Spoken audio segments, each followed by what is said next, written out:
शासनाला आपली जी तळमळ आहे हे सांगण्याचं एक माध्यम आहे. शासन जर निवेदन देऊन जर ऐकत नाही, मोर्चे देऊन ऐकत नाही, मग शेवटी करणार काय?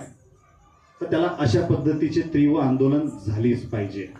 तुमच्या सगळ्यांनी त्यांना असा सपोर्ट केलाच पाहिजे, पाठिंबा दिलाच पाहिजे. मी आमचे सहकारी वरिष्ठ अधिकारी अमरावतीमधनं आले. त्यांचं काय काम आहे ते? त्यांना म्हणलं माझे मित्र आहेत, म्हणलं सर प्रल्हाद सोरमारे एक धनगर समाजाचा नेता आहे, बारामती त्या साईडला गारगोटी वगैरे बाळूमामाच्या तिकडे मी नेहमी जात असतो. कित्येक लोक माझ्या परिचयाचे आहेत. मला अभिमान वाटतो तुम्हाला सांगायला, तुम्ही पण लोक त्या ठिकाणी जा. मी ज्यावेळेस बघतो तर धनगर समाजातल्या लोकांची काय प्रगती झालेली तिथे.